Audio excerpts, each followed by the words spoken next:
বেগম খালেদা জিয়ার প্রতি শ্রদ্ধা জানাতে সমাধিতে মানুষের ঢল। কবর জিয়ারত করলেন স্বজনরাও। গুলশানের আজাদ মসজিদে বিশেষ দোয়ায় অংশ নিলেন তারেক রহমান। নয়াপল্টন কার্যালয়ের সামনে থেকে খুলে ফেলা হলো দলীয় ব্যানার ফেস্টুন। তারেক রহমানের নির্দেশে পর্যায়ক্রমে সরানো হবে সারা দেশে, জানালেন রিজভী। সারা দেশে মনোনয়নপত্র যাচাই বাছাইয়ের ব্যস্ততা। জামায়াত নেতা আজাদ ও নাগরিক ঐক্যের মান্নার প্রার্থিতা বাতিল। বাদ পড়লেও সুযোগ পাবেন আপিলের। ওসমান হাদি হত্যার বিচার আদায়ে কাল থেকে মার্চ ফর ইনসাফ কর্মসূচির ডাক। সব দলের সঙ্গে বৈঠক করবে ইনকিলাব মঞ্চ। ৭ জানুয়ারির মধ্যে চার্জশিট দাবি। এবং হিমেল হাওয়ায় বেড়েছে শীতের দাপট। নিম্ন আয়ের মানুষের জনজীবনে স্থবিরতা। ঘন কুয়াশায় ২ জেলায় ৯টি গাড়ির সংঘর্ষ। বিমানের শিডিউল বিপর্যয়ে যাত্রীদের ভোগান্তি।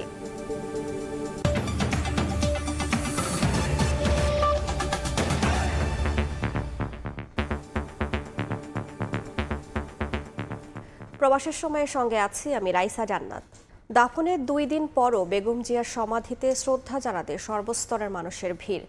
শুক্রবার পরিবারের সদস্যদের নিয়ে দাদির কবর জিয়ারত করেন জাইমা রহমান। এছাড়া সমাধিতে ফুল দেন বিএনপি নেতাকর্মীরাও। তারা বলছেন, বেগম খালেদা জিয়া জাতীয় ঐক্যের প্রতীক। তার আদর্শ ধারণ করে দেশকে এগিয়ে নেওয়ার প্রত্যয় ব্যক্ত করেন আগতরা। শুক্রবার বিএনপি চেয়ারপারসন ও সাবেক প্রধানমন্ত্রী বেগম খালেদা জিয়ার সমাধিতে আসেন তার পরিবারের সদস্যরা। বোন, ছোট ছেলের স্ত্রী, নাতনি জাইমা রহমান, জাহিয়া রহমান সহ স্বজনরা কিছুক্ষণ সেখানে নীরবে দাঁড়িয়ে থাকেন। কবর জিয়ারত করে কোরআন তেলাওয়াত করেন তারা। দোয়া ও মোনাজাতে রুহের মাগফিরাত কামনা করেন। পরিবারের সদস্যরা সমাধিস্থল ত্যাগ করলেও আবারও সাধারণ মানুষের জন্য উন্মুক্ত করা হয়। ছুটির দিনের সকালে তীব্র শীত উপেক্ষা করে দূর দূরান্ত থেকে ছুটে আসেন বিএনপির নেতাকর্মী ও সাধারণ মানুষ। হাতে ফুল, চোখে অশ্রু নিয়ে সমাধিতে শ্রদ্ধা জানান তারা। নেত্রীর জন্য একটু দোয়া করা, আল্লাহ যেন তাকে জান্নাতুল ফেরদাউসের সর্বোচ্চ স্থান দান করেন। বাচ্চাদেরকে দেখানোর জন্য নিয়ে আসছি যে দেখো, এমন একজন মহিষী নারী যার জীবনী আমি আমার বাচ্চাদের সাথে শেয়ার করি। মরহুম খালেদা জিয়ার কবর দেখতে এসেছি এক নজর। বেগম খালেদা জিয়ার রুহের মাগফিরাত কামনায় এখানে সকাল থেকে সন্ধ্যা পর্যন্ত আমরা কোরআন তেলাওয়াত করে যাচ্ছি। ১৭ বছরে তিনি ক্ষমতায় না থাকলেও মানুষের হৃদয়ে যে আছেন, এটার বহিঃপ্রকাশই। ম্যাডামের আদর্শকে বুকে ধারণ করে তারেক রহমানের নেতৃত্বে সমস্ত চ্যালেঞ্জকে আমরা মোকাবেলা করতে পারব। সমাধিতে ফুল দেন বিএনপি নেতারাও। তারা বলেন, বেগম খালেদা জিয়া ছিলেন জাতীয় ঐক্যের প্রতীক। পরিকল্পিতভাবে বেগম জিয়াকে স্লো পয়জনিং এর মাধ্যমে মৃত্যুর দিকে ঠেলে দেওয়া হয়েছিল বলেও অভিযোগ নেতাদের। আমরা বাংলাদেশের পক্ষের সকল যে রাজনৈতিক শক্তি রয়েছে, গণঅভ্যুত্থানের পরবর্তী সময় সকল যে রাজনৈতিক দল রয়েছে, আমরা চাই সকলে আমাদের পূর্বের ভেদাভেদ ভুলে গিয়ে আগামীতে সকলে মিলে বাংলাদেশকে একটি গণতান্ত্রিক রাষ্ট্র হিসেবে গড়ে তুলব। তাকে স্লো পয়জনের মাধ্যমে হত্যার উদ্দেশ্য ছিল, সেটাই আজকে হয়েছে। এই হত্যার দায় আওয়ামী লীগ, শেখ হাসিনা এড়াতে পারবেন না। ওনাকে অযথাই অত্যাচার করে, অনাচার করে, বিনা চিকিৎসায় যাতে উনি বেঁচে না থাকেন, এইভাবেই ওনাকে আমাদের কাছে ছিনিয়ে নেওয়া হলো। জুমার নামাজ শেষে বেগম খালেদা জিয়ার সমাধিস্থলে ভিড় আরও বাড়ে। প্রায় 2 দশক ছিলেন ক্ষমতার অনেক দূরে। দীর্ঘ সময় কেটেছে হাসপাতালের বেডে। তবুও মানুষের হৃদয়ে ছিলেন, আছেন, থাকবেন বিএনপি নেত্রী বেগম খালেদা জিয়া। দাফনের 2 দিন পরও এই সমাধিস্থলে ভিড় তারই জানান দিচ্ছে। জিয়া উদ্যান থেকে তানভীর হাসান মেঘ, সময় সংবাদ, ঢাকা। এদিকে সংগ্রামী নেত্রী প্রয়াত বেগম খালেদা জিয়ার রুহের মাগফিরাত কামনায় সারা দেশে বিশেষ দোয়া ও মোনাজাতের আয়োজন করা হয়। গুলশানের আজাদ মসজিদে বিশেষ দোয়ায় অংশ নেন বিএনপির ভারপ্রাপ্ত চেয়ারম্যান তারেক রহমান সহ পরিবারের সদস্যরা। বিএনপি চেয়ারপারসন ও সাবেক প্রধানমন্ত্রী প্রয়াত বেগম খালেদা জিয়ার রুহের মাগফিরাত কামনায় রাজধানীর গুলশানে আজাদ মসজিদে আসেন তার বড় ছেলে তারেক রহমান। এ সময় বিএনপির বহু নেতাকর্মীও মিলাদ ও দোয়া মাহফিলে অংশ নেন। আসরের নামাজ শেষে দোয়া মোনাজাতে অংশ নেন বিএনপির ভারপ্রাপ্ত চেয়ারম্যান তারেক রহমান ও মহাসচিব মির্জা ফখরুল ইসলাম সহ স্থায়ী কমিটির নেতারা। এ সময় শহীদ রাষ্ট্রপতি জিয়াউর রহমান, বেগম খালেদা জিয়া ও তাদের ছোট ছেলে আরাফাত রহমান কোকর রুহের মাগফিরাত কামনা করে দোয়া মোনাজাত করেন মুসল্লিরা।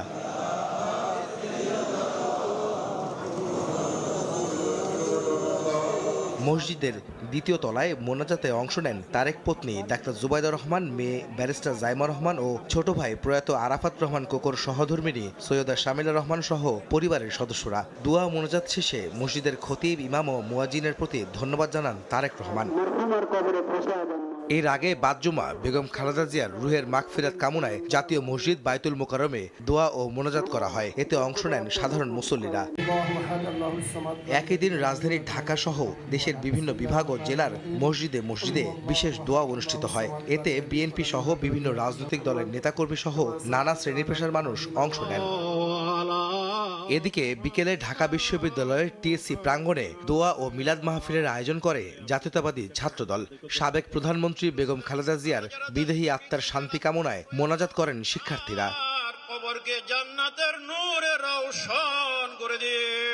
আহমেদ সালেহীন, সময় সংবাদ, ঢাকা। বেগম খালেদা জিয়ার মৃত্যু পরিকল্পিত হত্যাকাণ্ড বলে মন্তব্য করেছেন বিএনপির সিনিয়র যুগ্ম মহাসচিব রুহুল কবির রিজভী। শুক্রবার সন্ধ্যায় ঢাকেশ্বরী কেন্দ্রীয় মন্দিরে মরহুমা বেগম খালেদা জিয়ার স্মরণে আয়োজিত শোকসভায় এই মন্তব্য করেন তিনি। বলেন, বেগম জিয়াকে নিশ্চিত মৃত্যুর মুখে ঠেলে দেওয়া হয়েছে, অথচ তিনি জেলে গেলেন হাঁটতে হাঁটতে আর বের হলেন চরম অসুস্থ হয়ে। ব্যক্তিজীবনে বেগম খালেদা জিয়া একদিকে যেমন ধর্মপ্রাণ ছিলেন, অপরদিকে তিনি অসাম্প্রদায়িক এক মানুষ ছিলেন। মন্দির পূজা উদযাপন ফ্রন্ট কেন্দ্রীয় কমিটি আয়োজিত শোকসভায় আপসহীন নেত্রীর আত্মার শান্তি কামনা করেন সবাই।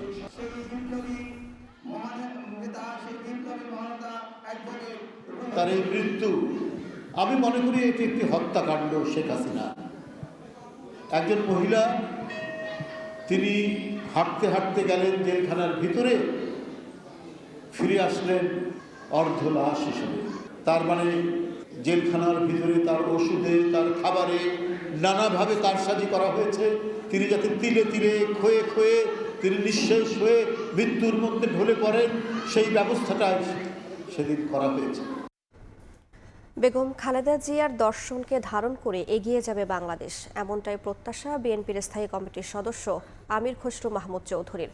শুক্রবার সকালে চট্টগ্রাম প্যারেড মাঠে এক অনুষ্ঠানে তিনি বলেন, বিএনপি শান্তিপূর্ণ ও স্থিতিশীল বাংলাদেশ দেখতে চায়। দেশনেত্রী বেগম খালেদা জিয়া একটা কথা বলে গেছেন বিএনপির পক্ষ থেকে, বাংলাদেশ হবে রেইনবো নেশন, সব রং মিলে রংধনু হয়েছে। সেই বাংলাদেশকে দেখতে চেয়েছিল দেশনেত্রী বেগম খালেদা জিয়া। ওনার চিন্তা, ওনার দর্শন, ওনার ভাবনা, রেইনবো নেশনের ধারণা আমাদের হৃদয়ে আমরা ধারণ করেছি। এটাকে আমরা ধারণ করে স্থিতিশীল শান্তিপূর্ণ বাংলাদেশ দেখতে চাই। এই ব্যাপারে কোনো ধরনের কম্প্রোমাইজ করা যাবে না। বেগম খালেদা জিয়ার মৃত্যুতে তৃতীয় দিনের মতো শোক পালন করছে বিএনপি। নয়াপল্টনে দলটির কেন্দ্রীয় কার্যালয়ে শোক বইয়ে স্বাক্ষর করেন নেতাকর্মী সহ সর্বস্তরের মানুষ।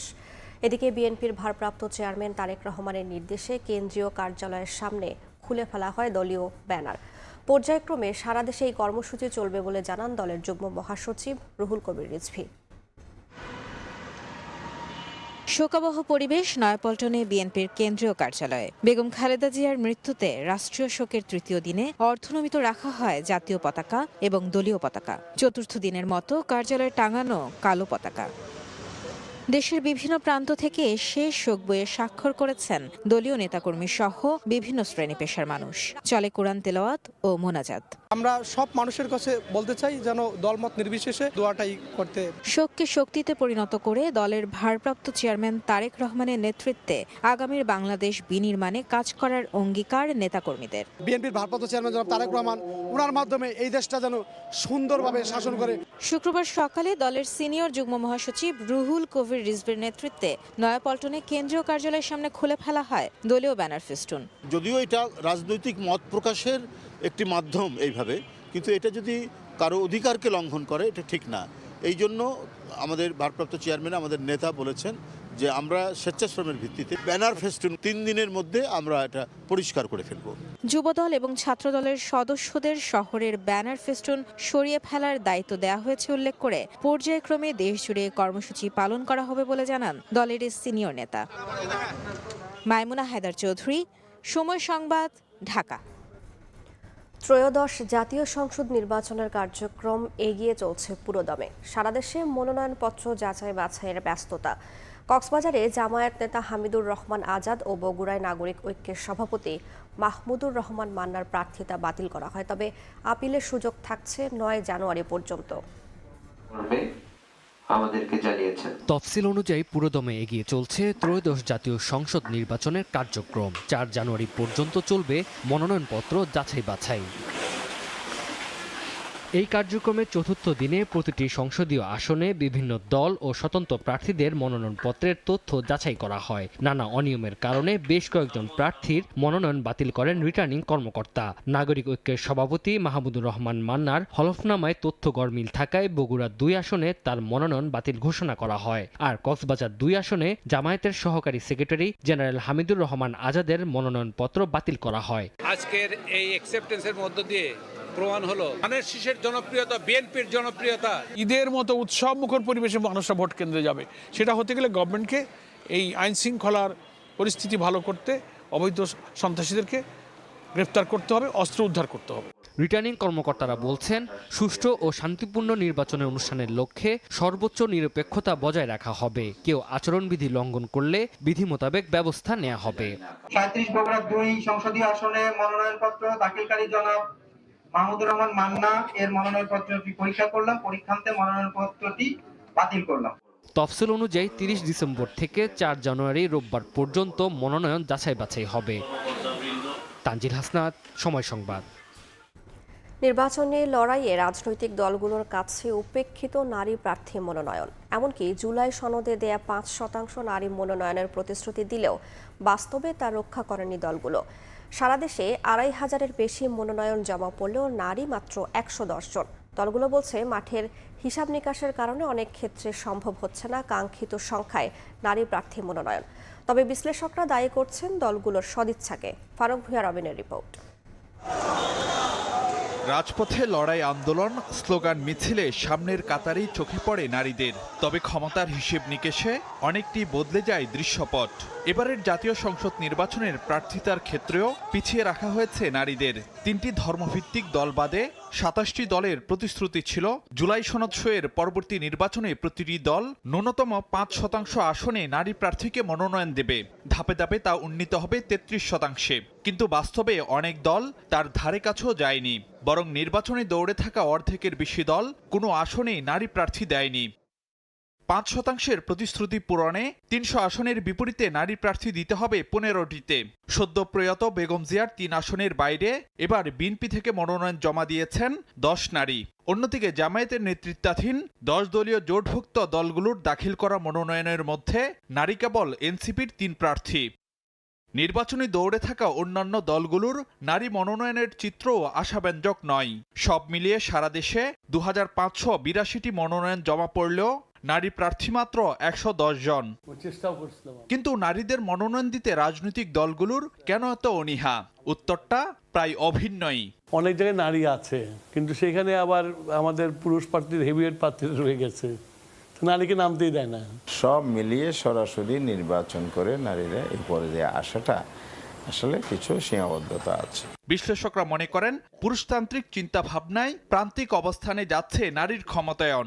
শুধু ভোটার হিসেবেই বিবেচনা করছি, তারা যে ভোট পেতে পারেন, প্রার্থীও হতে পারেন, সেই জায়গায় কিন্তু আমাদের মন মানসিকতার উত্তরণ ঘটেনি। ঐকমত্য কমিশনেও তাদের পক্ষ থেকে প্রস্তাব করা হলো বড় বড় দলগুলোর 5 থেকে 7%। ঠিকই দয়া দাক্ষিণ্য। এর আগে 11 সরকারের সময় নির্বাচন কমিশন 2020 সালের মধ্যে 33% নারী নেতৃত্বের শর্ত বেঁধে দিল, তা পূরণ করতে পারেনি রাজনৈতিক দলগুলো। স্বাভাবিকভাবেই প্রশ্ন ওঠে, সরাসরি ভোটে সংসদের সাধারণ আসনে নারীর প্রতিনিধিত্ব বাড়ানোর জন্য অপেক্ষায় থাকতে হবে আর কতকাল? নাকি মোটা দাগে সংরক্ষিতই থাকবে আইনসভায় নারীর প্রতিনিধিত্ব? ফারুক ভূঁইয়া, রবিন, সময় সংবাদ, ঢাকা। 72 ঘন্টার মধ্যে 224টি আসনে জাতীয় পার্টির প্রার্থীদের মনোনয়নপত্র বাতিল না করে নির্বাচনে অংশগ্রহণের সুযোগ দিলে নির্বাচন কমিশন ঘেরাওয়ের ঘোষণা দিয়েছে মঞ্চ 24। শুক্রবার বিকেলে ঢাকা বিশ্ববিদ্যালয়ের মধুর ক্যান্টিনে প্রেস ব্রিফিংয়ে এ ঘোষণা দেন সংগঠনটির আহ্বায়ক ফাহিম ফারুকী। আওয়ামী লীগের রাজনৈতিক কার্যক্রম অন্তর্বর্তীকালীন সরকার নিষিদ্ধ করলেও এখনও জাতীয় পার্টির রাজনৈতিক কার্যক্রম বন্ধ না করায় নিন্দা জানিয়ে তিনি বলেন, জুলাইয়ের রক্তের ওপর দাঁড়িয়ে জাতীয় পার্টিকে রাজনীতিতে পুনর্বাসনের কোনো সুযোগ দেওয়া যাবে না।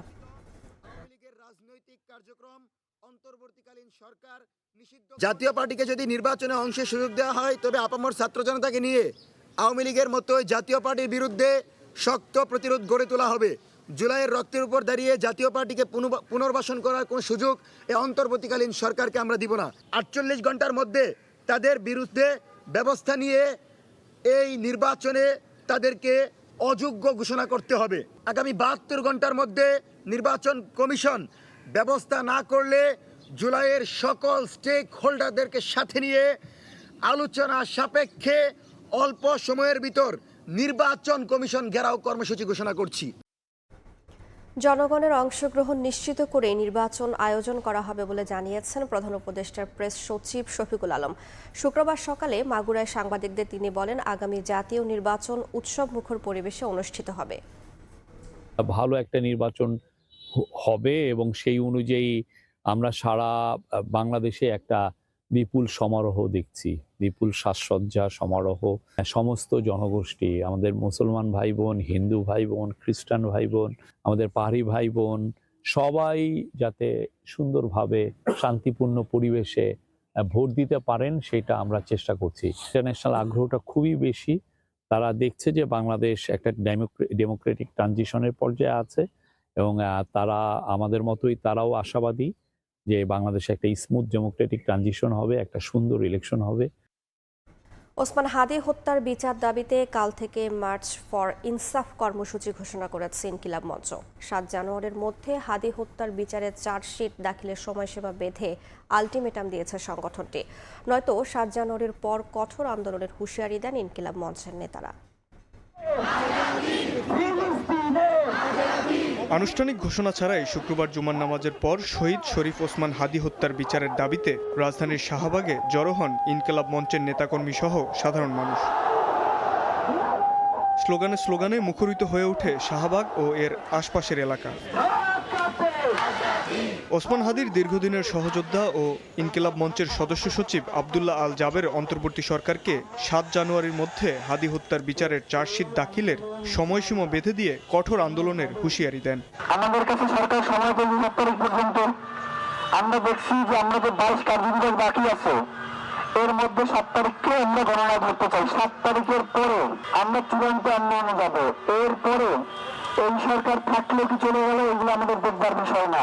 শনি ও রোববার রাজনৈতিক দলগুলোর সঙ্গে হাদি হত্যার বিচার সহ 4 দাবি নিয়ে আলোচনা করার কথাও জানান জাবের। এছাড়াও শনিবার থেকে মার্চ ফর ইনসাফ কর্মসূচির ঘোষণা দেন তিনি। আগামীকাল থেকে 6 তারিখ পর্যন্ত আমাদের কর্মসূচি হচ্ছে মার্চ ফর ইনসাফ। সরকারের সাথে কথা বলবো, রাজনৈতিক দলগুলোর সাথে কথা বলবো। যদি আমাদের কাছে মনে হয় যে তারা আমাদেরকে সহযোগিতা করতে ইচ্ছুক না, আগামীকাল আমরা এখানে সারাদিনের জন্য অবস্থান কর্মসূচি ঘোষণা করবো। আমরা রাতেও বাসায় যাব না। প্রয়োজনে আমাদের যদি হরতাল ডাকতে হয় আমরা হরতাল ডাকবো। আমাদের যদি প্রয়োজনে পুরো বাংলাদেশ অবরোধ ডাকতে হয়, জেলা, উপজেলা, গ্রাম, সব জায়গায় আমরা প্রয়োজনে অবরোধ ডাকবো। হাদি হত্যাকারীদের বিচার নিশ্চিত না হওয়া পর্যন্ত রাজপথ না ছাড়ার ঘোষণা দেয় ইনকিলাব মঞ্চ। শাবাব ওয়াসি, সময় সংবাদ, ঢাকা। রাজধানীর মিরপুরে সক্রিয় শীর্ষ সন্ত্রাসীদের 4 স্টার গ্রুপ। 4 শীর্ষ সন্ত্রাসী বিদেশে বসে স্থানীয় সন্ত্রাসীদের দিয়ে করাচ্ছেন হত্যা, চাঁদাবাজি সহ নানা অপকর্ম। রাজধানীর পল্লবী ও শাহ আলীতে অভিযান চালিয়ে 4 স্টার গ্রুপের 3 সদস্যকে অস্ত্র ও গুলিসহ গ্রেফতারের পর এসব তথ্য দিয়েছে র্যাব। বিদেশে বসে 4 স্টার গ্রুপ নির্বাচন ঘিরে নাশকতার পরিকল্পনা করছে কিনা খতিয়ে দেখছে র্যাব। রাজধানীর পল্লবী ও শাহ আলী এলাকায় অভিযান চালিয়ে বিদেশি আগ্নেয়াস্ত্র ও গুলি সহ আলোচিত সন্ত্রাসী সংগঠন 4 স্টার গ্রুপের 3 শীর্ষ সন্ত্রাসীকে গ্রেফতার করেছে র্যাব 4। জাতীয় নির্বাচন সামনে রেখে দেশব্যাপী সাঁড়াশি অভিযানের অংশ হিসেবে বৃহস্পতিবার দিবাগত রাতে তাদের গ্রেফতার করা হয়। শুক্রবার সকালে এক ব্রিফিংয়ে সাংবাদিকদের এসব তথ্য জানায় র্যাব 4 অধিনায়ক স্কোয়াড্রন লিডার নাজমুল ইসলাম। অবৈধ অস্ত্রধারী 3 জন শীর্ষ সন্ত্রাসীকে গ্রেপ্তার করা হয়। পরবর্তীতে পল্লবী থানাধীন লালমাটি উচ্চ বিদ্যালয় সংলগ্ন এলাকা হতে তাদের দেয়া তথ্য মতে আগ্নেয়াস্ত্র উদ্ধার করা হয়। র্যাব জানায় মিরপুর, পল্লবী, রূপনগর ও শাহ আলী এলাকায় চাঁদাবাজি সহ বিভিন্ন সন্ত্রাসী কর্মকাণ্ড চালিয়ে আসছিল গ্রেফতারকৃত ডন মুক্তি, হকি সুমন ও শুটার বাপ্পি। মানুষের ভয়ভীতি প্রদর্শনের মাধ্যমে চাঁদাবাজি সহ নানা ধরনের অপরাধমূলক ও সন্ত্রাসী কার্যক্রম পরিচালনা করে আসছিল। ব্রিফিংয়ে জানানো হয় এর আগে গেল 29 ডিসেম্বর তাদের সহযোগী শীর্ষ সন্ত্রাসী ভাগিনা সজীব ও কুখ্যাত মাদক ব্যবসায়ী বাবু ওরফে পিচ্চি বাবুকে গ্রেফতার করে র্যাব সদস্যরা। র্যাব জানায় গ্রেফতারকৃতদের বিরুদ্ধে হত্যা, ডাকাতি, ছিনতাই, অস্ত্র ও মাদক সহ একাধিক মামলা রয়েছে। ভাগিনা সজীবকে একটি বিদেশি পিস্তল। দিন মোহাম্মদ সাব্বির, সময় সংবাদ, ঢাকা। সাভারের আশুলিয়ায় বেড়েছে ডাকাত আতঙ্ক। কোথাও স্বস্তিতে নেই মানুষ। বাসাবাড়ি থেকে শুরু করে শাখা সড়ক সর্বত্রই আতঙ্ক। প্রতিদিন রাতে ঘটছে একের পর এক ডাকাতি ও ছিনতাইয়ের ঘটনা। ডাকাতরা ব্যবহার করছে আগ্নেয়াস্ত্র। তবে এ ব্যাপারে প্রশাসন অনেকটা উদাসীন বলে অভিযোগ স্থানীয়দের। মোজাফফর হোসেন জয়ের তথ্য ও মনির হোসেনের চিত্র রিপোর্ট। গত 28 ডিসেম্বর আশুলিয়া থানার পূর্ব ডেন্ডাবর এলাকার একটি প্রবাসীর পরিবারের বাড়িতে হানা দেয় সশস্ত্র ডাকাত দল, যা ধরা পড়ে সিসিটিভি ক্যামেরায়। 5 সদস্যের একটি সশস্ত্র দল ইতালি প্রবাসী টিটু সাহেবের বাড়িতে প্রবেশ করে। আধুনিক যন্ত্র ব্যবহার করে দ্বিতীয় তলার গ্রিল ও জানালা কেটে বাড়ির ভিতরে ঢুকে পড়ে ডাকাতরা। বাধা দিলে প্রবাসীর বাবা রহমত আলীকে পিটিয়ে আহত করে। এক পর্যায়ে বাড়িটির বাসিন্দারা চিৎকার শুরু করলে এলাকায় হইচই পড়ে যায়। এলাকাবাসী ছুটে আসলে ডাকাত দল কোনো কিছু না নিয়েই ফাঁকা গুলি করতে করতে পালিয়ে যায়। একই রাতে কাছাকাছি সময়ে পূর্ব ডেন্ডাবর গ্রিন সিটিতে আরও একটি ডাকাতির চেষ্টা চালায় 7 সদস্যের সশস্ত্র ডাকাত দল। নিরাপত্তা কর্মী বাধা দিলে তাকে পিটিয়ে আহত করা হয়। এলাকাবাসী ধাওয়া করলে মুখোশধারী ডাকাতরা অস্ত্র হাতে পালিয়ে যায়। আমি আমার রুমের ছোট রুমে বসে রয়েছি, এসে আমার হাতের মোবাইলটা টাইনা নিয়ে আমি কইতেছি আপনারা কারা। কথা কওয়ার পরে আমার বাড়ির মারছে। আমাকে অস্ত্রের ভয় দেখায় এবং দাঁত চাপাতি নিয়ে আমাকে আঘাত করার চেষ্টা করে। হঠাৎ করে একটা ফায়ারের শব্দ পাইছি। ফায়ার করার কারণে আমি সামলাইতে পারি নাই। ভাই দস্তাদস্তি করছে, এই ফাঁকে বাবি বলছে আপনারা যা আছে সব নিয়ে যান। দীর্ঘদিন ধরে ডাকাত আতঙ্কে এই এলাকার পথচারীরা। গত 18 ডিসেম্বর রাত 8টা থেকে 10টা পর্যন্ত 2 ঘন্টা ব্যাপী সংঘটিত হয় গণডাকাতি। ঘটনাস্থল থেকে মাত্র 100 থেকে 200 ফুট দূরেই পুলিশের অবস্থান থাকলেও তারা ছিল নির্বিকার। পুলিশের সামনে আমার এইভাবে ডাকাতিটা করলো। 4-5 জন আটকে আমার বাড়ি মারছে। এটা বোতল ছিল আর লাঠি ছিল, লাঠি দিয়ে বাড়ি দিয়ে আমার ফেলাই দিচ্ছে। আমরা যদি এখান থেকে ডাকাতির কথা শুই না আসি, আমরা আমাকে পুলিশে বাধা দেয়। কিন্তু যেখানে ডাকাতি হয় সেখানে তারা ভালোভাবে স্পটে দেখে না। গাড়ি গেলে লোকজন গাড়ি একটা ফেলায়, লোক গেলে পরে লোক একটা। আইন শৃঙ্খলা পরিস্থিতি সম্পর্কে জানতে আশুলিয়া পুলিশ ফাঁড়িতে গিয়ে দায়িত্বে থাকা উপপরিদর্শক মনির হোসেনের বক্তব্য নিতে গেলে সাংবাদিকদের ছবি তুলতে বাধা দেওয়া হয়। এছাড়া আশুলিয়া থানার ভারপ্রাপ্ত কর্মকর্তা রুবেল হাওলাদারের বক্তব্য নিতে গেলে তিনিও অস্বীকৃতি জানান। আমার এখন বক্তব্য রেকর্ড করে না, কারণ আমি বক্তব্য দেব না। গত 15 দিনে আশুলিয়া থানায় চুরি, ছিনতাই ও ডাকাতির 7টি ঘটনা ঘটেছে। মোজাফফর হোসেন জয়, সময় সংবাদ, সাভার। বৃষ্টির মতো ঝরছে কুয়াশার সঙ্গে হিমেল হাওয়ায় বেড়েছে শীতের দাপট। তীব্র শীতে নাকাল রাজধানীবাসী। আবহাওয়া অধিদপ্তর বলছে আগামী 2 থেকে 3 দিনের মধ্যে কুয়াশা কমে আসতে পারে। এদিকে ঘন কুয়াশার কারণে শাহজালাল বিমানবন্দরে নামতে পারেনি 9টি ফ্লাইট। শিডিউল বিপর্যয়ে ভোগান্তিতে পড়েছেন যাত্রীরা। শুক্রবার সকাল থেকেই কুয়াশার চাদরে মোড়া রাজধানী ঢাকা। গেল কয়েকদিনের মতোই শীতে জবুথবু জনজীবন। বেলা গড়িয়েও দেখা নেই সূর্যের। কুয়াশা আর বাতাসের কারণে ভারী পোশাকেও শীত মানছে না। বিপাকে পড়ছেন সাধারণ মানুষ। এত শীত আমরা এর আগে কখনো দেখি নাই। প্রচন্ড শীতে অফিসে যেতে যাওয়া আসা করতে অনেকটা কষ্টকর। ছিন্নমূল আর খেটে খাওয়া মানুষের একেবারেই বেহাল অবস্থা। নেই পর্যাপ্ত গরম কাপড়। জীবিকার তাগিদে ছুটতে হচ্ছে শহর জুড়ে। তাই তো আগুন ধরিয়ে শীত নিবারণের চেষ্টা। আমরা তো যেমন হোক ভারী পোশাক গাদ দিয়ে আসি, অনেকের কাছে তো মনে করেন এরকম ভারী পোশাক নাই। এই শীতের মধ্যে আমরা কষ্ট করি, বউ বাচ্চা রেখে রাস্তায় বেড়াই, রাস্তায় টিপ নাই। আবহাওয়া অধিদপ্তর বলছে 2 থেকে 3 দিনে ধীরে ধীরে দেখা মিলবে সূর্যের। কমে আসতে শুরু করবে শীতের তীব্রতা। এরই মধ্যে বাড়তে শুরু করেছে তাপমাত্রাও। সূর্যের আলোটা পাওয়া যাচ্ছে না এবং দিনে তাপমাত্রা কমে যাচ্ছে এবং ল্যান্ড গরম হচ্ছে না। এই কারণে আমাদের শীতের অনুভূতি বেড়ে চলছে। তো এরকম অবস্থা আগামী আরও শীত জানুয়ারি মাস আরও কয়েকদিন থাকবে। এদিকে শুক্রবার ঘন কুয়াশার কারণে হযরত শাহজালাল আন্তর্জাতিক বিমানবন্দরে নামতে না পারায় 6টি আন্তর্জাতিক ফ্লাইট চট্টগ্রাম, কলকাতা ও ব্যাংককে ডাইভার্ট করা হয়েছে। প্রতিকূল আবহাওয়ায় অভ্যন্তরীণ ও আন্তর্জাতিক সব রুটের বেশিরভাগ ফ্লাইট আসছে 1 থেকে 3 ঘন্টা দেরি করে। শিডিউল বিপর্যয়ে ভোগান্তিতে যাত্রীরা। ওয়ালিউল সাকিব, সময় সংবাদ, ঢাকা। অবৈধ বিলবোর্ড, ব্যানার, ফেস্টুন অপসারণে রাজধানীর মহাখালী বাস স্ট্যান্ডে অভিযান পরিচালনা করেছে ঢাকা উত্তর সিটি কর্পোরেশন। শুক্রবার রাত 11টার দিকে এ অভিযান পরিচালনা করা হয়। অভিযানে নেতৃত্ব দেয়া নির্বাহী ম্যাজিস্ট্রেট মারুফা বেগম নেলি জানান, গণবিজ্ঞপ্তি দিয়ে আগেই অবৈধ বিলবোর্ড অপসারণের আদেশ দেওয়া হয়, কিন্তু তা না মানায় বিলবোর্ডগুলো অপসারণ করা হয়। একই সঙ্গে আশপাশের বিভিন্ন এলাকায়ও পর্যায়ক্রমে ঝুঁকিপূর্ণ ও অবৈধ বিলবোর্ড অপসারণ করা হবে বলেও জানান তিনি।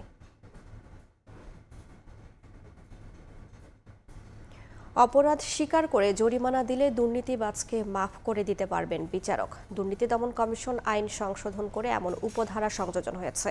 এ নিয়ে উদ্বেগ জানিয়ে দুদক সংস্কার কমিশনের প্রধানের দায়িত্ব পালন করা টিআইবির নির্বাহী পরিচালক বলেন, ভবিষ্যৎ ক্ষমতাসীনদের স্বার্থ রক্ষায় এ আইন খুলে দিয়েছে দুর্নীতির দুয়ার। তাসলিম তৌহিদের প্রতিবেদন। আপনার সাথে আমরা ছিলাম, আমরা আছি, আমরা ভবিষ্যতেও থাকবো। চলতি বছরের মাঝামাঝি নাসা গ্রুপের চেয়ারম্যান নজরুল ইসলাম মজুমদারের বিরুদ্ধে প্রায় 800 কোটি টাকা আত্মসাৎ ও পাচারের অভিযোগে মামলা করেছিল দুদক। বিদ্যমান আইনে সেই মামলায় টাকা ফেরত দেওয়ার প্রতিশ্রুতি দিয়েও জামিন হয়নি তার। গেল 23শে ডিসেম্বর দুর্নীতি দমন কমিশন আইন 2004 সংশোধন করে গেজেট প্রকাশ করে সরকার, যেখানে 2004 সালের আইনে একটি নতুন উপধারা সংযুক্ত করা হয়েছে। এই সিদ্ধান্তের সমালোচনা করে সাবেক জেলা জজ ও দুর্নীতি বিরোধী সমন্বয় কমিটির এই নেতা বলেন, এতে আদালত প্রভাবিত হবে। আইনটির অপব্যবহার অনেক বেশি হয়ে যাবে এবং এটার ফেয়ার জাস্টিস হওয়ার সম্ভাবনা কমে যাবে। সেক্ষেত্রে কেউ জীবনে জেলই তো খাটবে না, প্রথম দিনই তো যে অপরাধ স্বীকার করে টাকা জমা দিয়ে বের হয়ে চলে আসবে। দুদক সংস্কার কমিশনের প্রধানের দায়িত্ব পালন করা টিআইবির নির্বাহী পরিচালক অভিযোগ করেন, তাদের প্রস্তাবনায় এমন কোনো বিষয় ছিল না। আমলাতান্ত্রিক চাপে এবং রাজনৈতিক শক্তি যারা ক্ষমতায় আসবেন তাদেরকে সুযোগ করে দেওয়ার জন্য এটা করা হয়েছে। মানে এর মাধ্যমে আমি যেটা বলছি, এই শব্দটাই ব্যবহার করে দুর্নীতির ফ্লাড গেট তৈরি হবে। যদিও দুদক মহাপরিচালক জানান, সরকারের এই সিদ্ধান্ত নিয়ে তাদের কিছুই বলার নেই। এই বিষয়ে আমাদের যদি কোনো বিষয় থাকে, কমিশন সে বিষয়ে পর্যালোচনা করে পরবর্তীতে এই বিষয়ে কমিশনের অবস্থান জানাবেন। গণ অভ্যুত্থানের পর যখন হাজার হাজার কোটি টাকা পাচার ও আত্মসাতের ঘটনায় একের পর এক মামলা ও চার্জশিট হচ্ছে, তখন এ ধরনের আইন জনমনে নেতিবাচক প্রভাব ফেলবে বলে মনে করছেন সংশ্লিষ্টরা। তাসলিম তৌহিদ, সময় সংবাদ, ঢাকা। শুল্ক হার কমানোর ফলে আমদানি করা খেজুর অবশেষে বন্দর থেকে ডেলিভারি নিতে শুরু করেছেন ব্যবসায়ীরা। গত 6 মাসে 15 থেকে 20,000 মেট্রিক টন খেজুর আমদানি হলেও এখন পর্যন্ত 8,000 মেট্রিক টন খেজুর ডেলিভারি নেওয়া হয়েছে। আসন্ন রমজানে খেজুরের বাজার নিয়ন্ত্রণে রাখতে শুল্ক হার 10% কমিয়ে 15% নির্ধারণ করেছে সরকার। এতে প্রতি কেজি খেজুরের প্রকারভেদে দাম কমবে 10 থেকে 100 টাকা পর্যন্ত। শাখাউট্টুপুর ক্যামেরায় বিস্তারিত জানাচ্ছেন কমল দে। চট্টগ্রাম কাস্টম হাউসের সবশেষ তথ্য অনুযায়ী শুধুমাত্র চট্টগ্রাম বন্দর দিয়ে 2025-26 অর্থ বছরের প্রথম 6 মাসে আমদানি করা 149 কোটি টাকা মূল্যের 7,225 মেট্রিক টন অভিজাত এবং 14 কোটি টাকা মূল্যের 620 মেট্রিক টন সাধারণ খেজুর ডেলিভারি নেওয়া হয়েছে, যা আগের অর্থ বছরের এই সময়ের তুলনায় দ্বিগুণ। মূলত সরকার খেজুরের আমদানি শুল্ক হার 25% থেকে কমিয়ে 15% নির্ধারণ করে প্রজ্ঞাপন জারির পর থেকে বেড়েছে খেজুরের ডেলিভারি। যেহেতু মূল্যটা কম হবে, সেক্ষেত্রে হচ্ছে বাজারে খেজুরের দামটা একটু কম থাকবে। 23 ডিসেম্বর থেকে কার্যকর হয় খেজুরের নতুন আমদানি শুল্ক হার 2026 সালের 31শে মার্চ পর্যন্ত বলবৎ থাকবে বলে উল্লেখ করা হয়েছে জারিকৃত প্রজ্ঞাপনে।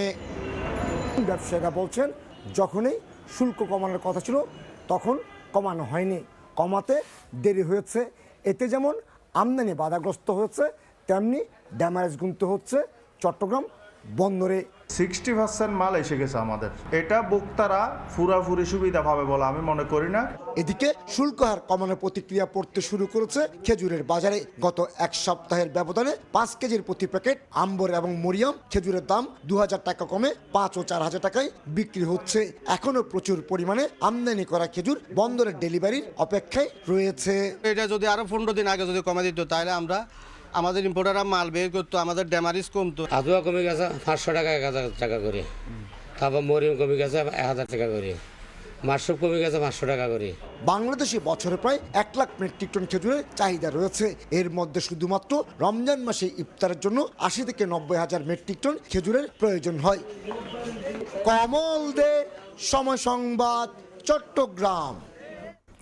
বাণিজ্যিক বিরোধ দ্রুত ও কার্যকর উপায়ে নিষ্পত্তি করতে বাণিজ্যিক আদালত গঠন করে অধ্যাদেশ জারি করা হয়েছে। বিনিয়োগ বৃদ্ধি ও দেশের অর্থনৈতিক উন্নয়নকে ত্বরান্বিত করতে এই উদ্যোগ নিয়েছে সরকার। আমদানি রপ্তানি, ব্যবসায়িক চুক্তি, জাহাজ, বিমান সম্পর্কিত লেনদেন ও চুক্তি মেধাস্বত্ব সহ বাণিজ্যিক বিরোধ নিষ্পত্তি করা হবে বিশেষ এই আদালতে, যা ব্যবসা বাণিজ্যে আস্থা বৃদ্ধি ও বিনিয়োগ বান্ধব পরিবেশ সৃষ্টিতে গুরুত্বপূর্ণ ভূমিকা রাখবে। এলডিসি উত্তরণে যেমন দীর্ঘমেয়াদী কর কাঠামো দরকার, তেমনি বাণিজ্যিক কর্মকাণ্ডে কোনো বিরোধ তৈরি হলে তা দ্রুত নিষ্পত্তি করতেই এই উদ্যোগ নিয়েছে সরকার। যশোরের রেজিস্ট্রি অফিসের পুরানো ভবনে আগুনের ঘটনা ঘটেছে। এতে পুড়ে গেছে প্রায় 200 বছরের পুরনো দলিল, দস্তাবেজ সহ অনেক নথিপত্র। পরে ফায়ার সার্ভিসের চেষ্টায় আগুন নিয়ন্ত্রণে আসে। দুর্ঘটনার কারণ জানতে পারেনি ফায়ার সার্ভিস। বৃহস্পতিবার রাত 9:30 হঠাৎ আগুন দেখা যায় যশোর রেজিস্ট্রি অফিসের পুরনো ভবনের। খবর পেয়ে ফায়ার সার্ভিসের 2টি ইউনিট পৌঁছে ঘটনাস্থলে। পরে ভবনের দরজার তালা ভেঙে প্রায় 20 মিনিটের চেষ্টায় আগুন নিয়ন্ত্রণে আনা হয়। তবে ততক্ষণে পুড়ে ছাই হয়ে গেছে ভেতরে থাকা সব নথিপত্র। পুরাতন যে ফাইলপত্র, কাগজপত্র আছে, এগুলো ক্ষতি হয়েছে আগুন এবং পানিতে। আর ক্ষয়ক্ষতির পরিমাণ এবং অগ্নিকাণ্ডের কারণ তদন্ত সাপেক্ষে বলা যাবে। রেজিস্ট্রি অফিসের পুরনো ভবনের রেকর্ড রুমে 1741 সাল থেকে 1940 সাল পর্যন্ত যশোর ও আশপাশের এলাকার গুরুত্বপূর্ণ দলিল, ভলিউম বুক, বালাম বই সহ বিভিন্ন গুরুত্বপূর্ণ কাগজপত্র সংরক্ষণ করা ছিল। দলিল রেজিস্ট্রি হওয়ার পরে বালাম লিপিবদ্ধ হয়। সেই বালাম বই এখানে ছিল, সূচিপত্র ছিল এবং টিপ বই ছিল এবং গুরুত্বপূর্ণ রেকর্ডপত্র এখানে ছিল। আগুনের সূত্রপাত সম্পর্কে প্রাথমিকভাবে কিছু জানাতে পারেনি ফায়ার সার্ভিস। সময় সংবাদ, যশোর। ঝালকাঠিতে শহীদ ওসমান হাদির নামে লঞ্চ টার্মিনাল উদ্বোধন করা হয়েছে। শুক্রবার বিকেলে জেলার নলছিটির স্থানীয় ঐতিহ্যবাহী এই লঞ্চ ঘাটটি ওসমান হাদির স্মরণে নতুন নামকরণ করে উদ্বোধন করেন নৌ উপদেষ্টা সাখাওয়াত হোসেন। এ সময় তিনি বলেন, আগামীতে যাতে কোনো ফ্যাসিস্ট সরকারের আবির্ভাব না ঘটে, যারা সরকারে আসবে তারা যেন শিক্ষা গ্রহণ করে, জনগণের জন্য কাজ করে এবং সততার সাথে কাজ করবে, এটাই অন্তর্বর্তী সরকারের আশা। হাদি হত্যার ব্যাপারে বলেন, শুধু হত্যাকারী নয়, এর সঙ্গে জড়িত সবাইকে খুঁজে বের করে জনসমক্ষে আনা হবে।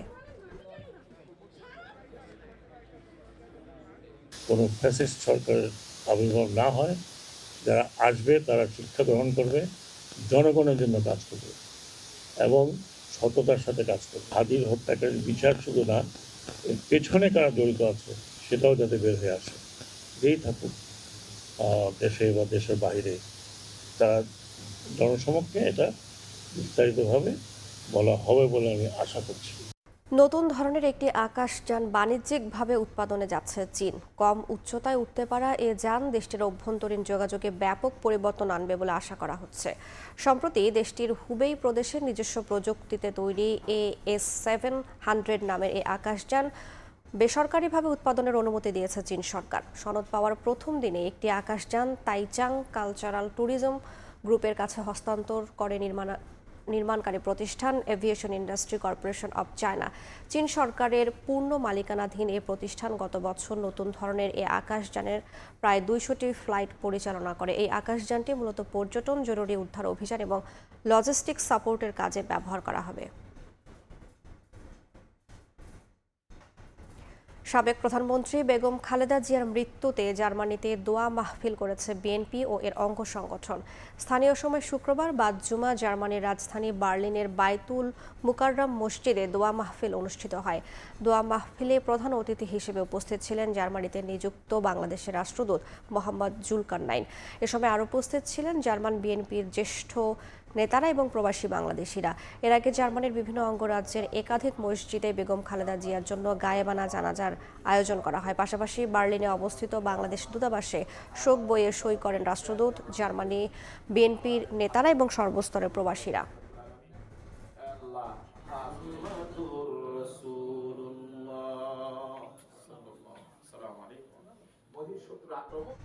এদিকে দক্ষিণ আফ্রিকার বাংলাদেশ দূতাবাসে দেশনেত্রী বেগম খালেদা জিয়ার আত্মার মাগফিরাত কামনায় কোরআন খতম ও দোয়া মাহফিল অনুষ্ঠিত হয়েছে। স্থানীয় সময় শুক্রবার বাদ আসর প্রিটোরিয়ার বাংলাদেশ দূতাবাসের হল রুমে এই আয়োজন করা হয়।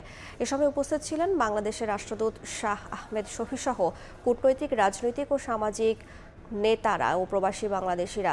দোয়া মাহফিলে দেশনেত্রী বেগম খালেদা জিয়ার রুহের মাগফিরাত কামনায় বিশেষ দোয়া পরিচালনা করা হয়।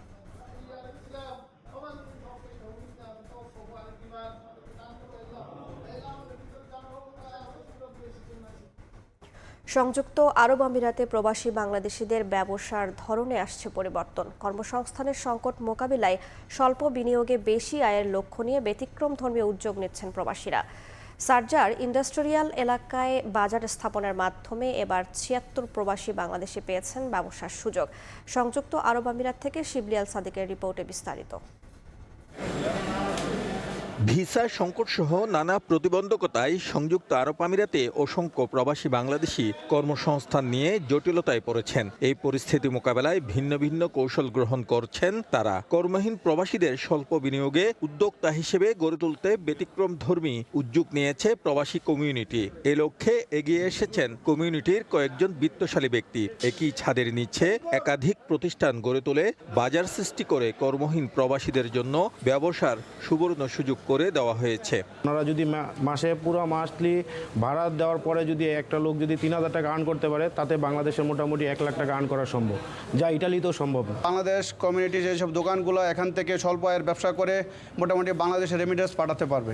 শারজার ৬ নম্বর ইন্ডাস্ট্রিয়াল এলাকায় বসবাস করেন বিপুল সংখ্যক প্রবাসী বাংলাদেশি, যাদের অনেকেই কর্মহীন হয়ে মানবেতর জীবনযাপন করছিলেন। মাত্র ৪,০০০ দিরহাম সেলামি এবং মাসিক ১,২০০ দিরহাম ভাড়ায় এবার তারা উদ্যোক্তা হওয়ার সুযোগ পাচ্ছেন। এই বাজারের ৭৬টি দোকানে শাকসবজি, মাছ, মাংস, ফলমূল, ইলেকট্রনিক সামগ্রী, গ্রোসারি, রেডিমেড গার্মেন্টস ও রেস্টুরেন্ট সহ নানা ধরনের ব্যবসা গড়ে উঠেছে। প্রবাসী বাংলাদেশিরা বাজারটির নাম দিয়েছেন বাংলা বাজার, যেখানে প্রতিদিনেই ভিড় করছেন অসংখ্য ক্রেতা। দোকান করছি তো ব্যবসার জন্য, ব্যবসা ভালো করার জন্য, তো আশা করি তো আল্লাহ দিলে ভালো হবে।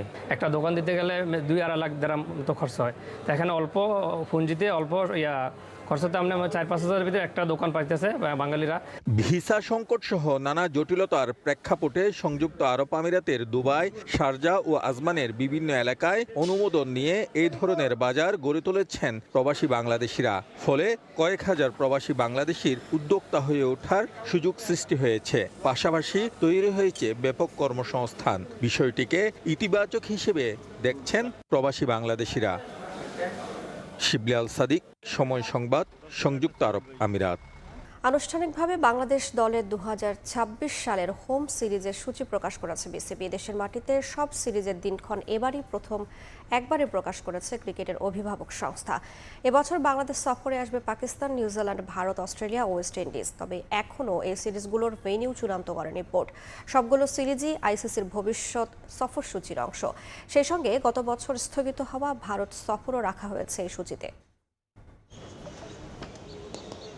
বিশ্বকাপের বছরে ব্যস্ত সূচিতে ঠাসা দেশের ক্রিকেট। আন্তর্জাতিক মঞ্চে ভারত শ্রীলঙ্কায় অনুষ্ঠেয় টি-20 বিশ্বকাপ দিয়ে শুরু হবে টাইগারদের পথ চলা। টি-20 বিশ্বকাপ অভিযান শেষে বাংলাদেশ সফরে আসবে পাকিস্তান, খেলবে টাইগারদের সঙ্গে দ্বিপাক্ষিক সিরিজ। এ সফরে ৩ সংস্করণে খেলা হওয়ার কথা থাকলেও মার্চ-এপ্রিলে পিএসএল থাকায় তা হবে ২ ভাগে। ৯ মার্চ ঢাকায় আসবে পাকিস্তান, ১২, ১৩ ও ১৪ এপ্রিল খেলবে ৩ ম্যাচের ওয়ানডে সিরিজ। ১৭ মার্চ দেশে ফিরে যাবে men in green. ২৬ March PSL শুরু হয়ে শেষ হবে ৩রা মে। এই টুর্নামেন্ট শেষ করে আবারও বাংলাদেশে আসবে তারা। এই দফায় টেস্ট চ্যাম্পিয়নশিপের অংশ হিসেবে ৮ ও ১৬ মে ২টি টেস্ট খেলবে তারা। পাকিস্তানের বিপক্ষে এ ২ সিরিজের মাঝেই ১৩ এপ্রিল বাংলাদেশ সফরে আসবে নিউজিল্যান্ড। ৩টি করে ওয়ানডে ও টি-20 ম্যাচ খেলবে ব্ল্যাক ক্যাপস। ৩ ম্যাচের ওয়ানডে সিরিজ হবে যথাক্রমে ১৭, ২০ ও ২৩ এপ্রিল। টি-20 সিরিজের ম্যাচগুলো হবে যথাক্রমে ২৭, ২৯ ও ২ মে। ২ জুন বাংলাদেশ সফরে আসবে অস্ট্রেলিয়া ক্রিকেট দল, খেলবে ৩ ওয়ানডে ও ৩ ম্যাচের টি-20 সিরিজ। একই সময়ে যুক্তরাষ্ট্র, কানাডা ও মেক্সিকোতে অনুষ্ঠিত হবে ফুটবল বিশ্বকাপ। বিশ্ব ফুটবলের উন্মাদনার মাঝেই ৫, ৮ ও ১১ জুন ৩ ম্যাচের ওয়ানডে সিরিজে মুখোমুখি হবে বাংলাদেশ ও অস্ট্রেলিয়া। টি-20 সিরিজের ম্যাচগুলো হবে ১৫, ১৮ ও ২০ জুন। অস্ট্রেলিয়ার পর আগস্ট সেপ্টেম্বরে দেশের মাটিতে হবে বাংলাদেশ ভারত দ্বিপাক্ষিক সিরিজ। 28 আগস্ট 3 ম্যাচের ওয়ানডে ও 3 ম্যাচের টি-20 সিরিজ খেলতে বাংলাদেশে আসবে টিম ইন্ডিয়া। 1, 3 ও 6 সেপ্টেম্বর হবে ওয়ানডে সিরিজের ম্যাচগুলো। এরপর 9, 12 ও 13 সেপ্টেম্বর 3 ম্যাচের টি-20 সিরিজ খেলবে বাংলাদেশ ভারত। ব্যস্ত বছরে বাংলাদেশ দল তাদের শেষ হোম সিরিজ খেলবে ওয়েস্ট ইন্ডিজের বিপক্ষে। 18 অক্টোবর আসবে ক্যারিবীয়রা। 22 থেকে 24 অক্টোবর খেলবে 3 দিনের প্রস্তুতি ম্যাচ। এরপর 28 অক্টোবর থেকে 1 নভেম্বর হবে প্রথম টেস্ট। 5 থেকে 9 নভেম্বর দ্বিতীয় টেস্ট খেলবে বাংলাদেশ ও ওয়েস্ট ইন্ডিজ। এছাড়াও বিসিবির সূচিতে শ্রীলঙ্কা এ দলের বাংলাদেশ সফর করারও কথা রয়েছে। আগামী মে মাসে হবে এই সিরিজ। 3টি 4 দিনের ও 3টি 1 দিনের ম্যাচ খেলবে বাংলাদেশ এ ও শ্রীলঙ্কা এ দল। পারভিন আক্তার, সময় সংবাদ। সব সময় ক্রিকেট নিয়ে ভাবেন, খেলাটা উপভোগ করেন। সে কারণেই এতদিন আন্তর্জাতিক ক্রিকেটের বাইরে থাকলেও ফ্র্যাঞ্চাইজি টুর্নামেন্টে পারফর্ম করে যাচ্ছেন সাকিব আল হাসান। এমনটাই মনে করেন বিশ্বসেরা অলরাউন্ডারের অন্যতম কোচ নাজমুল আবেদিন ফাহিম। প্রেক্ষাপট পরিবর্তন হলে ফিটনেস ও পারফরমেন্সের বিচারে ভবিষ্যতে তার জাতীয় দলে প্রত্যাবর্তনের সুযোগও দেখেন তিনি। সাবেক বিশ্বসেরা অলরাউন্ডারকে দেশের মাটিতে সসম্মানে বিদায় জানানোর পক্ষে মত দেন বিসিবির cricket operations chairman Nazmul Abedin Fahim. যে যদি সুযোগ থাকে, আমি যদি দেশে যেয়ে খেলতে পারি, মিরপুর টেস্ট হবে আমার জন্য লাস্ট, স্পেশালি টেস্ট ক্রিকেটে। অনেকেই তার এপিটাফ লিখে ফেলেছেন, কিন্তু তিনি যেন ফুরিয়ে যাবেন না। নিজ দেশ থেকে নির্বাসিত হলেও যেখানে সুযোগ পাচ্ছেন পারফর্ম করার চেষ্টা করছেন। চলমান IL টি-20তে একাধিক ম্যাচে পুরানো সেই ম্যাজিক দেখিয়েছেন, আর তাতেই আবার আলোচনায় সাকিব আল হাসান। সাবেক বিশ্বসেরা অলরাউন্ডারের অন্যতম কোচ নাজমুল আবেদিন ফাহিম এখন বিসিবি পরিচালক ও ক্রিকেট অপারেশনস চেয়ারম্যান। প্রিয় ছাত্রের খোঁজ খবর নিয়মিতই রাখেন তিনি। আমার ধারণা যে অনেক দিন অপ্রাসঙ্গিক থাকবে এবং তেমনই একজন খেলোয়াড় বাংলাদেশের। ক্রিকেটটা ওর জীবনের একটা অংশ হিসেবে দেখে। মাঠে খেলার যে আনন্দ সেটা ও এখনো ফিল করে। He is a very rare person যে এখনো সেটা উপভোগ করে এবং ও ক্যারিয়ারের প্রায় শেষ দিকে এসে উপভোগ করে, এবং সে কারণে কিন্তু এখন পারফরমেন্স করছে। ইন্টারন্যাশনাল ক্রিকেট থেকে এতদিন ধরে বাইরে একজন খেলোয়াড়, তারপরেও নিজেকে যে ধরে রাখার যে ব্যাপারটা, হয়তো ফিজিক্যালি হয়তো অতটা ফিট থাকবে কিনা আমি জানি না, কিন্তু মেন্টালি ও নিজেকে সবসময় ক্রিকেটের মধ্যে রাখে। 2024 সালের 5 আগস্টের পর থেকেই দেশ ছাড়া সাকিব আল হাসান। আওয়ামী লীগ আমলের সংসদ সদস্যের প্রতি চরম ক্ষোভ অনেকের, তাই দেশের মাটিতে খেলে আন্তর্জাতিক ক্রিকেট থেকে অবসর নেয়ার স্বপ্ন অধরাই থেকে গেছে তার। একনিষ্ঠ ভক্তরা অবশ্য লাল সবুজ জার্সিতে সাবেক বিশ্বসেরা অলরাউন্ডারকে মিস করেন, যে কারণে বিভিন্ন সময় মাঠে তার নাম লেখা ব্যানার পোস্টার দেখা যায় এখনো। মাঝে তাকে দেশে আনার প্রক্রিয়া শুরু হয়েছিল, তবে সবুজ সংকেত পেয়ে সংযুক্ত আরব আমিরাত পর্যন্ত এসে আবার অপর মহলের নির্দেশে যুক্তরাষ্ট্রে ফিরে যেতে হয়। তৎকালীন যুব ও ক্রীড়া উপদেষ্টা ক্রিকেট বোর্ডকে বলেই দেন কোনোভাবে যেন বাংলাদেশের হয়ে খেলতে না পারেন সাকিব। তবে পরিবর্তিত পরিস্থিতিতে আবারও স্বপ্ন দেখছেন ভক্তরা। তখন যে পরিবেশ ছিল বা ছিল, সে সময়টায় তার জন্য আসাটা কতটা নিরাপদ ছিল বা কী ছিল সেসব ব্যাপারগুলোতে অবশ্যই আসে। সেসব কারণেই হয়তো তখন সম্ভব হয়নি, বাট একটা সময় কিন্তু ও প্রায় চলে আসবে আমার একটা অবস্থানে তৈরি হয়েছিল। কিন্তু যেটা হয় না, যারা চায় তাদের তো এক ব্যাপার, যারা চায় না তাদেরকে নিয়ে চিন্তাটা বেশি, সেখানে সে কারণে হয়তো সে সময়টা হয়নি। ওর যেই ইচ্ছা, ওর যে স্বপ্ন, সেটা যদি পূরণ হয় তো আমি খুবই খুশি হব অবশ্যই। এটা নিয়ে আলাপ যে হয়নি তা না। আমি জানি না ঘটনার প্রবাহ আমাদেরকে কোথায় নিয়ে যাবে জানি না। ওর হাতে তো অনেক সময় নেই। ও যতদিন খেলার মতো ফিটনেস ও থাকবে, ও যদি আসতে পারে, খেলতে পারে, এবং যে বাংলাদেশকে ক্রিকেটের মাঠে এত কিছু দিয়েছে, সেখানে যদি বাংলাদেশের জন্য খেলে ওর খেলা শেষ করতে পারে, আমার মনে হয় that will be a perfect tribute for someone. ফ্যানদের আশা জাতীয় নির্বাচনের পর সাকিবের জাতীয় দলে প্রত্যাবর্তনের পথ সুগম হবে। মাকসুম আলম খান, সময় সংবাদ, ঢাকা।